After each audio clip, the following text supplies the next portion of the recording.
Hello everyone, स्वागत है आप सभी का एक बार फिर से हमारे चैनल जीडीसी एडुटर में।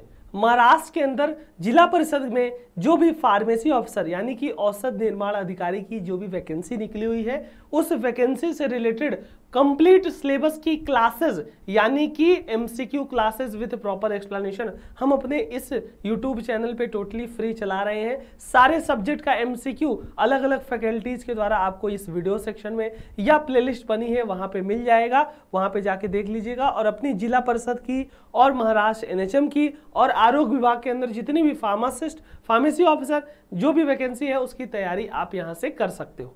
उसी कड़ी में आज का जो हमारा टॉपिक होने वाला है फार्मास्यूटिक्स का पार्ट 3 होने वाला है। जी हाँ, फार्मास्यूटिक के सब्जेक्ट के हर एक टॉपिक से लगभग हर एक पार्ट में हम 20-20 क्वेश्चन ले रहे हैं, उसको एक्सप्लेन कर रहे हैं। और ये ऐसे क्वेश्चन है जो की पूरी संभावना आपके एग्जाम में आने की है। तो उसी कड़ी में पार्ट 3 होने वाला है। पार्ट 1, पार्ट 2 वीडियो सेक्शन में या प्लेलिस्ट में जाके आप ऑलरेडी देख सकते हो। चलिए देख लेते हैं आज का हमारा जो पहला क्वेश्चन होने वाला है।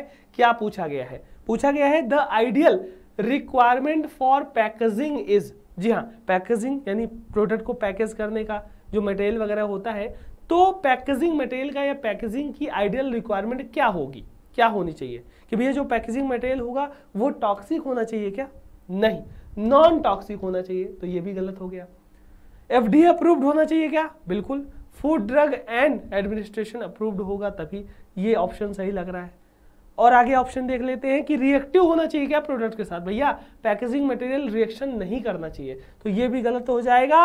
और प्रोडक्ट का डिग्रेडेशन कॉज करना चाहिए? नहीं, ये भी नहीं होगा। तो भैया प्रोडक्ट को अगर खराब कर देगा पैकेजिंग मटेरियल तो फायदा ही क्या? तो आइडियल रिक्वायरमेंट यही होना चाहिए। अगर यहाँ नॉन टॉक्सिक होता तो सही होता, फिर नॉन रिएक्टिव होता या प्रोडक्ट को डिग्रेडेशन कॉज नहीं करता तब तो हो जाता, लेकिन यहाँ पे सब उल्टा है।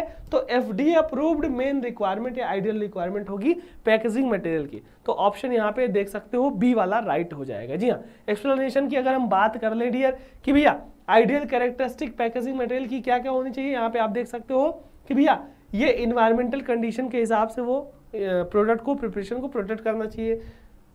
प्रोडक्ट के साथ नॉट भी रिएक्टिव होना चाहिए। जी हाँ, नॉन रिएक्टिव होना चाहिए। साथ ही साथ नॉन टॉक्सिक होना चाहिए, एफडीए अप्रूव्ड होना चाहिए, प्रोडक्ट का टेस्ट ऑर्डर चेंज ना करे या अपना टेस्ट ऑर्डर प्रोडक्ट में ना ला पाए। ये सारी उसकी आइडियल रिक्वायरमेंट होती है किसकी? पैकेजिंग मटेरियल की। क्लियर है? चलिए आगे चलते हैं। अगला question, who organises the Indian pharmaceutical congress every year? जी हाँ, हर साल जो इंडियन फार्मास्यूटिकल कांग्रेस है ना ऑर्गेनाइज होता है, वो किस संस्था, किस बॉडी के द्वारा ऑर्गेनाइज किया जाता है? WHO वर्ल्ड हेल्थ ऑर्गेनाइजेशन के द्वारा, या इंडियन फार्मास्यूटिकल कांग्रेस एसोसिएशन जिसे हम इप्का बोलते हैं इसके द्वारा, या इंडियन फार्मास्यूटिकल एसोसिएशन के द्वारा, या इंडियन फार्मेसी ग्रेजुएट एसोसिएशन के द्वारा। तो सिंपली जो हमारा इंडियन फार्मास्यूटिकल कांग्रेस हर साल ऑर्गेनाइज किया जाता है वो इप्का के द्वारा। जी हाँ, किसके द्वारा? यहाँ पे आप देख सकते हो इप्का के द्वारा ऑर्गेनाइज किया जाता है। क्लियर है? ऑप्शन बी कि भैया इप्का यानी इंडियन फार्मास्यूटिकल कांग्रेस एसोसिएशन, जो कि एक फेडरेशन होता है 5 प्रोफेशनल बॉडीज का। अब वो 5 प्रोफेशनल बॉडीज से भी क्वेश्चन आ सकता है, तो वो देख लो। पहली बॉडी है इंडियन फार्मास्यूटिकल एसोसिएशन आईपीए, दूसरी बॉडी है आईपीजीए जिसे हम क्या बोलते हैं? इंडियन फार्मास्यूटिकल ग्रेजुएट एसोसिएशन, तीसरी बॉडी है आईएचपीए जिसे हम बोलते हैं इंडियन हॉस्पिटल फार्मासिस्ट एसोसिएशन, चौथी बॉडी है एपीटीआई मतलब association of pharmaceutical teacher of India. तो ये पांचों बॉडी का एक फेडरेशन होता है इप्का, जो कि हर साल इंडियन फार्मास्यूटिकल कांग्रेस को यहाँ पे कंडक्ट कराता है। अगला क्वेश्चन क्या है? The third edition of Indian pharmacopoeia was publish in which year and under the chairmanship of? जी हाँ, थर्ड एडिशन की बात हो रही है, तो सिंपली फर्स्ट एडिशन कब आया था? फर्स्ट एडिशन 1955, सेकेंड आया था 1966 में, और थर्ड की बात की जाए 1985 में। चलिए ऑप्शन में देखिए क्या है, 66 तो सेकेंड हो गया, 22, 55 तो फर्स्ट हो गया, 22 तो लेटेस्ट हो गया। अब सेकेंड यानी थर्ड की बात हो रही तो 1985 में, और किसके चेयरमैनशिप में? डॉक्टर नित्यानंद जी के। तो यहाँ पे ऑप्शन बी राइट हो जाएगा। बिल्कुल ऑप्शन बी यहाँ पे राइट हो जाएगा। इस टेबल को याद कर लो, इस टेबल से यहाँ पे क्वेश्चन भी बनने वाले हैं। जी हाँ, कि भैया यहाँ पे इंडियन फार्मास्यूटिकल कोपियल की लिस्ट प्रिपेयर हो रही थी 1946 में, फिर प्रोसेस स्टार्ट हुआ था कि भैया इंडियन फार्माकोपिया का कैसे पब्लिश करना 1944 में और किसके चेयरमैनशिप के अंदर। फिर यहाँ पे आईपी पब्लिश होना स्टार्ट हुआ 55 में, 66 में, 85 में, 96, 10 में, फिर 14 में, फिर 18 में, फिर 22 में, ऐसे कर करके ढेर सारे एडिशन आप लोग याद कर लेना और चेयरमैनशिप के क्वेश्चन को भी यहाँ पे याद कर लेना, इससे क्वेश्चन जरूर बनता है। क्लियर है। अगला क्वेश्चन यहाँ पे क्या होने वाला है, पूछा गया है ingredient use for the enhance the elegance of pharmaceutical formulation. जी हाँ, जो भी फार्मास्यूटिकल फॉर्मुलेशन है या जो भी प्रोडक्ट है उनकी एलिगेंसी को, उनके एलिगेंसी मतलब उनके कह लो टेक्सचर को निखारने के लिए, उनके अपीयरेंस को निखारने के लिए, उनके टेस्ट वगैरह को निखारने के लिए क्या चीज़ ऐड की जाती है, उसे हम एडिटिव बोलेंगे, फार्मास्यूटिकल एड बोलेंगे, इंग्रेडिएंट बोलेंगे या नन ऑफ द अबव। तो भैया एलिगेंसी यानी फार्मास्यूटिकल फॉर्मुलेशन की एलिगेंसी को इंप्रूव करना है तो जो चीज़ हम डालते हैं इंग्रेडिएंट को उससे हम फार्मास्यूटिकल एड बोलते हैं। क्या बोलेंगे डियर, फार्मास्यूटिकल एड। यहाँ पे अलग अलग टर्म देख सकते हो। फार्मास्यूटिकल एड क्या है, एक ऐसा इंग्रेडिएंट है जो कि फार्मास्यूटिकल फॉर्मुलेशन की एलिगेंसी को इनहांस करने का काम करता है। एडिटिव और इंग्रेडिएंट के बारे में भी आप यहाँ पे डेफिनेशन देख सकते हो। क्लियर है, आगे चलते हैं। अगला क्वेश्चन है edge runner mill work on the principle of. जी हाँ, एज रनर जो मिल होता है किस प्रिंसिपल पे वर्क करेगा भैया, क्रशिंग एंड एट्रिशन। यहाँ पे रगड़ तो नहीं हो रहा है लेकिन क्रशिंग तो हो रहा है, लेकिन रगड़ नहीं हो रहा है। क्रशिंग एंड शीयरिंग फोर्स या crushing and grinding, cutting and attrition. तो भैया edge runner mill, and runner mill, ये दोनों मिल हमारे किस प्रिंसिपल पे वर्क करेंगे, क्रशिंग पे और शीयरिंग फोर्स पे। जी हाँ, आप मिल पढ़ते हो तो मिल से भी क्वेश्चन बहुत ज्यादा आता है, उसको देख लेना और ये टेबल सब लोग नोट डाउन कर लो। अलग अलग यहाँ पे मिल दिया है, अलग अलग उसका मैकेनिज्म दिया है। ठीक है, कौन कौन सा मिल है, कौन कौन सा मैकेनिज्म किस सेक्शन से तोड़ता है, साइज घटाता है, किस साइज रेंज को घटाएगा, किसके लिए यूज किया जाता है और किसके लिए यूज नहीं किया जाता है, इससे भी क्वेश्चन बनता है। तो इसको भी आप लोग ध्यान से जरूर देखें। क्लियर है, आगे चलते हैं। अगला क्वेश्चन है product separates into horizontal layer is called है। जी हाँ, खासकर जो टैबलेट वगैरह होते हैं वो हॉरिजॉन्टल लेयर में अगर सेपरेट हो जा रहे हैं, डिफेक्ट है ना वो, तो उसे कौन सा डिफेक्ट बोलेंगे, कैपिंग बोलेंगे, पिकिंग बोलेंगे, लैमिनेशन बोलेंगे या स्टिकिंग बोलेंगे। तो भैया अगर हॉरिजॉन्टल लेयर में वो क्या हो रहा है, अलग हो रहा है, तो उसे हम बोलेंगे लैमिनेशन। ध्यान देना, क्या बोलेंगे डियर, लैमिनेशन बोलेंगे। यहाँ पे कुछ ऐसा सेपरेशन होता है प्रोडक्ट का जब यहाँ पे हॉरिजॉन्टल लेयर में सेपरेट होता है ना, दो या दो से अधिक डिस्टिंक्ट लेयर में। किस कारण से हो सकता है कि भैया एयर हमारा ट्रैप हो जाता है, इसीलिए वो हमारा सेपरेट होने लगता है। रेमेडीज की बात कर ले तो यहाँ पे प्री कंप्रेशन वगैरह सारी चीजें यहाँ पे देख सकते हो, है ना, क्या क्या डाल सकते हैं। ऐसे क्वेश्चन भी हमारे डिफेक्ट से बहुत ज्यादा क्वेश्चन आते हैं, इसको भी आप लोग करना। अगला क्वेश्चन यहाँ पे क्या होने वाला है डियर, अगला क्वेश्चन है विच treatment is use for the solubility of gelatin. हाँ जी, जिलेटिन की सॉल्युबिलिटी बढ़ानी है तो कौन सा ट्रीटमेंट हम करेंगे, heat treatment, formalin treatment, alcohol treatment अथवा वाटर का ट्रीटमेंट। तो सिंपली इसका राइट आंसर होने वाला है फॉर्मलिन ट्रीटमेंट। जी हाँ, फॉर्मलिन ट्रीटमेंट। जिलेटिन की जब सॉल्युबिलिटी की बात आती है ना, सॉल्युबिलिटी ऑफ जिलेटिन को मॉडिफाई करता है कौन सा ट्रीटमेंट, फॉर्मलिन ट्रीटमेंट। यानी कि क्या इसका स्टेप है, इस स्लाइड से आप लोग स्क्रीनशॉट लेके देख सकते हो। क्लियर है। अगला क्वेश्चन है which of the following is an example of hydrophilic base. जी हाँ, हमने बताया था ना, एक ओलिजीनियस बेस होता है सपोजिटरी में, एक हाइड्रोफिलिक होता है, एक इमल्सिफाइंग बेस होता है। तो यहाँ पे हाइड्रोफिलिक बेस की बात पूछी जा रही है। देखो हाइड्रोजिनेटेड आयल ये भी आपका ओलिजीनियस है, इमल्सिफाइड कोकोआ बटर ओलिजीनियस है, ऑल ऑफ द अबव तो नहीं होगा, लेकिन ग्लिसरोजिलेटिन जो बेस है ना ये हाइड्रोफिलिक बेस के अंतर्गत आएगा। जी हाँ, ऑप्शन यहाँ पे सी राइट होगा। ग्लिसरोजिलेटिन बेस यहाँ पे हाइड्रोफिलिक के अंतर्गत आएगा, जबकि oleaginous cocoa butter, emulsified cocoa butter, hydrogenated oil यहाँ पे हाइड्रोफिलिक में ये एग्जांपल, और इमल्सिफाइंग से भी क्वेश्चन पूछता है तो इसको भी आप लोग जरूर याद कर लेना। क्लियर है।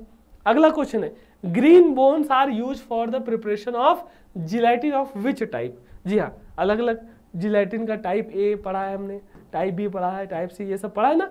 तो आपका जो ग्रीन बोन हमारा यूज किया जाता है किस प्रकार के टाइप के जिलेटिन को बनाने के लिए, ए बी सी या नन ऑफ द अबव। तो यहाँ पे बी होगा। देखो ग्रीन बोन से टाइप बी वाला जिलेटिन बनता है और पॉर्क स्किन से टाइप ए का बनता है। उसके आइसोइलेक्ट्रिक पॉइंट से भी क्वेश्चन आएगा। तो यहाँ पे आप देख सकते हो ना, प्रिपरेशन ऑफ जिलेटिन कैसे किया जाता है इसको देख सकते हो। और यहाँ पे टाइप की बात की जाए, टाइप ए हमारा पॉर्क स्किन से, जिसका आइसोइलेक्ट्रिक पॉइंट 9 होगा, और टाइप बी आपका ग्रीन बोन से, यहाँ पे वही तो पूछा गया था, जिसका आइसोइलेक्ट्रिक पॉइंट 4.7।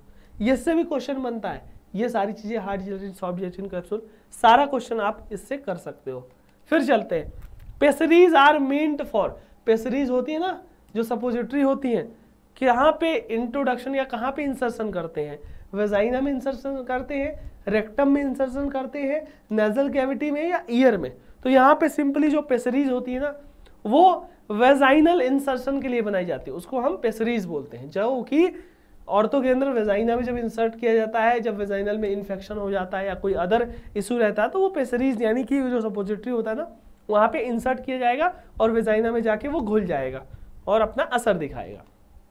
क्लियर है। अगला question, abrasive agent use in dentifrice are, dentifrice में या हमारे डेंटल प्रोडक्ट है उसमें जो एब्रेसिव एजेंट यूज होते हैं वो हमारे क्या होते हैं, कौन से होते हैं एब्रेसिव एजेंट? सिंपली यहाँ पे देख सकते हो, calcium carbonate, calcium pyrophosphate, sodium metaphosphate या ऑल ऑफ द अबव। तो भैया ये सब के सब एब्रेसिव एजेंट के एग्जाम्पल है ना, डेंटिफ्राइजेज में यूज होते हैं, चाहे आपका कैल्शियम कार्बोनेट हो, चाहे सोडियम मेटाफॉस्फेट हो, चाहे जिरकोनियम सिलिकेट हो, कैल्शियम पायरोफॉस्फेट हो, ये सब के सब हमारे एब्रेसिव के एग्जाम्पल होते हैं। क्लियर है। आगे चलते हैं, अगला है for IV infusion bottle preparation plastic material with polymer is used. जी हाँ, जो आईवी इन्फ्यूजन का जो बॉटल है ना, वाटर मटेरियल, वो पॉलीमर के साथ कौन सा प्लास्टिक मटेरियल वहाँ पे यूज किया जाता है? पॉलीविनाइल क्लोराइड को, पॉलीएथाइलिन को, नाइलॉन को या लो डेंसिटी पॉलीएथाइलिन को। तो भैया आईवी इन्फ्यूजन बॉटल प्रिपरेशन में जो हमारा प्लास्टिक मटेरियल होगा कौन सा होगा? PVC, polyvinyl chloride. ठीक है, पीवीसी हमारा यहाँ पे यूज किया जाता है। क्लियर है। देख सकते हो कौन सा टाइप मटेरियल, पॉलीप्रोपाइलिन हमारा यहाँ पे high melting point, polyethylene ophthalmic product में यूज किया जाता है, पॉलीस्टाइरिन प्लास्टिक रिंग में यूज किया जाता है, flexible polyvinyl chloride IV solution के बैग में, नाइलॉन सिलिकॉन आईवी कैथेटर के बैग में यूज किया जाता है। क्लियर है, इससे आप देख सकते हो। अगला क्वेश्चन है, the process of weakening a pathogen is called है। जी हाँ, किसी पैथोजन को वीक करने की प्रोसेस क्या कहलाएगी? Vaccination, attenuation, immunisation, virulence. भैया पिछले हमने क्लास में यही तो बताया था, एटीन्यूएटेड वैक्सीन या वीकेंड वैक्सीन जो लाइव एटीन्यूएटेड पैथोजन जर्म्स को लेकर के बनाई जाती है, तो सिंपली वहां पे एटीन्यूएशन कहलाएगा, यानी कि जो कि वीकेंड या एटीन्यूएटेड फॉर्म लेता है जर्म का जिसने डिजीज कॉज किया गया है, उसी के द्वारा तो वैक्सीन बनाते हैं ना, तो वो हमारा एटीन्यूएशन कहलाएगा। अगला क्वेश्चन है, classification of liposome are based on structural except. यहाँ पे लिपोसोम का क्लासिफिकेशन अलग अलग फॉर्म से होता है, वहां यहाँ पे एक एक्सेप्शन दिया है, उसी को आपको चूज करना है। देखो, ओलिगोलैमेलर वेसिकल ये भी क्लासिफिकेशन है, स्मॉल यूनिलैमेलर वेसिकल ये भी क्लासिफिकेशन है, मल्टीवेस्कुलर वेसिकल एमवीवी ये भी क्लासिफिकेशन है, लेकिन स्टेबल प्लूरिलैमेलर वेसिकल ये एक्सेप्शन है, ये क्लासिफिकेशन नहीं होगा लिपोसोम का। तो यहाँ पे आप एक्सेप्शन पूछा था, बाकी आपका मल्टीलैमेलर लार्ज वेसिकल हुआ, ओलिगोलैमेलर वेसिकल हुआ, स्मॉल यूनिलैमेलर वेसिकल हुआ, लार्ज यूनिलैमेलर वेसिकल हुआ, मल्टीवेस्कुलर वेसिकल हुआ, ये सब के सब हमारे लिपोसोम के क्लासिफिकेशन है, स्ट्रक्चरल पैरामीटर पे वो बेस्ड होते हैं। अगला है, Respimat soft mist formulation is example of. देखो, रेस्पीमैट एक तरह से नाम हो गया, सॉफ्ट मिस्ट, मिस्ट का मतलब जो छोटे छोटे वाटर के फॉर्म होते हैं ना, ड्रॉपलेट होते हैं, वो किस चीज का एग्जाम्पल है? भैया रेस्पीमैट सॉफ्ट मिस्ट फॉर्मुलेशन एग्जाम्पल है किसका? इंट्रायूटेराइन ड्रग डिलीवरी सिस्टम का। सॉफ्ट मिस्ट याद करो कहाँ पे आप होता है, जब इनहेलर लेते हो ना तभी। गैस्ट्रोरिटेंटिव ड्रग डिलीवरी सिस्टम का एग्जाम्पल होगा, या ट्रांसडर्मल ड्रग डिलीवरी सिस्टम का, अथवा नेजोपल्मोनरी ड्रग डिलीवरी सिस्टम। तो भैया नेजोपल्मोनरी मतलब ड्रॉपलेट वहां पे जाती है ना, इनहेलर याद करो ना। रेस्पीमैट सॉफ्ट मिस्ट फॉर्मुलेशन क्या है? एक तरह से इनहेलर का फॉर्म होता है। तो ये इनहेलर कहाँ पे हम डालते हो? इनहेलर आप यूटेरस में तो डालते नहीं हो, और हमारा पेट वाला में तो होता नहीं है, ट्रांसडर्मल होता नहीं है, कहाँ होता है?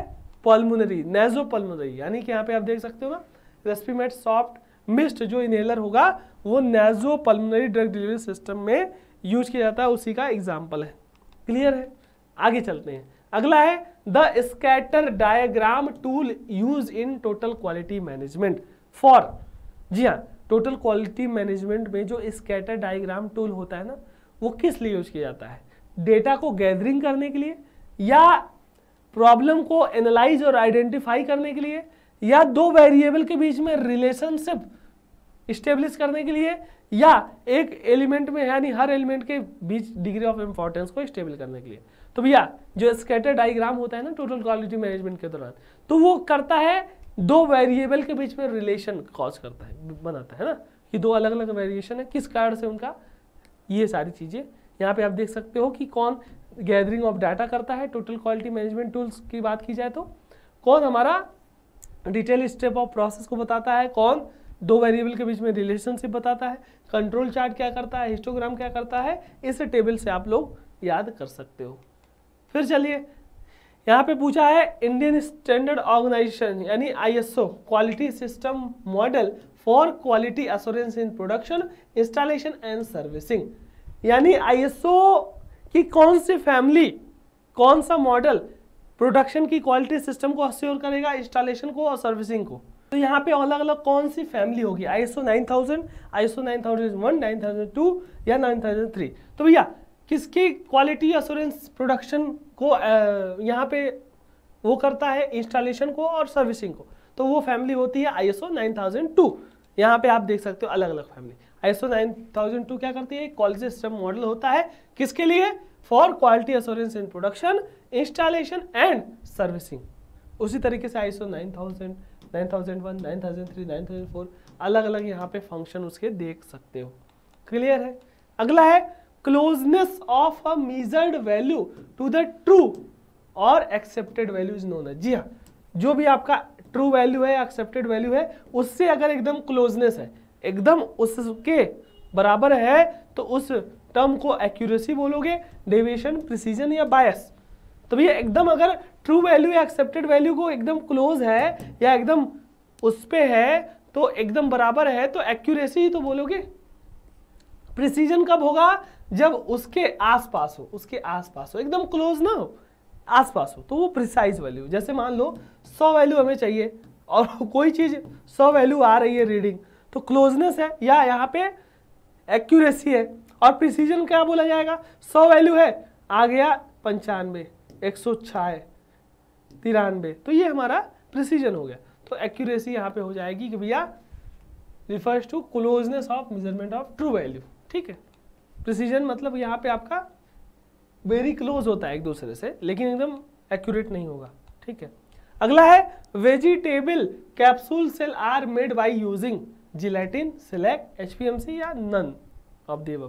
तो भैया यहाँ पे एक वेजिटेरियन जिलेटिन होता है ना, जिलेटिन सेल तो वैसे नॉन वेजिटेरियन होता है, लेकिन वेजिटेरियन अगर जिलेटिन सेल का कैप्सूल बनाना है तो हम किससे बनाते हैं, हाइड्रोक्सी प्रोपिल मेथिल सेलुलोज। जी हाँ, किससे, HPMC यहाँ पे राइट होगा। कैप्सूल देख सकते हो, एक हार्ड जिलेटिन, सॉफ्ट जिलेटिन होता है, वेजिटेबल में आपका HPMC और पूली लैंड कैप्सूल बोला जाता है, जो कि mainly mostly hydroxy propyl methyl cellulose HPMC के द्वारा बनाया जाता है। क्लियर है। आगे चलते हैं। अगला है लास्ट आज का, इन पॉडबीनियक एक्सट्रैक्टर एजिटेशन और mixing is aided by one of the following. जी हाँ, एक पॉडबीनियक एक्सट्रैक्टर मशीन है जिसमें एजिटेशन या मिक्सिंग किस फोर्स के द्वारा या किस मैकेनिज्म के द्वारा होता है, मिक्सिंग बेवल्स के द्वारा, सेंट्रीफ्यूगल फोर्स के द्वारा, पैकिंग मटेरियल या स्टीरर। तो भैया वहाँ पे पॉडबीनियक एक्सट्रैक्टर में जो मिक्सिंग हो रही ना, वो सेंट्रीफ्यूगेशन या कह लीजिए सेंट्रीफ्यूगल फोर्स के द्वारा हो रही। जी हाँ, सेंट्रीफ्यूगल फोर्स के द्वारा। क्लियर है। पढ़ोगे तो वहाँ पे लिक्विड लिक्विड डिस्पर्शन का दिखाएगा। सो ये था आपका जिला परिषद महाराष्ट्र NHM आरोग्य विभाग भर्ती के अंदर जितनी भी फार्मेसी ऑफिसर या फार्मासिस्ट की वैकेंसी आई है, उसके रिगार्डिंग आपका फार्मास्यूटिक्स के पार्ट 3 से 20 MCQ प्रॉपर एक्सप्लेन किया हमने। एक बार दोबारा से जरूर देखिएगा, एक्सप्लेनेशन से भी क्वेश्चन बनते हैं। अदर सब्जेक्ट को भी देखिएगा, फार्मास्यूटिक्स के 2 पार्ट और हो चुके हैं, उसको भी देखिएगा। सब कुछ प्लेलिस्ट में आपको प्लेलिस्ट से मिल जाएगा। चलिए मिलते हैं फार्मास्यूटिक्स के पार्ट 4 में, तब तक के लिए पढ़ाई करते रहिए। Thank you so much, all the very best.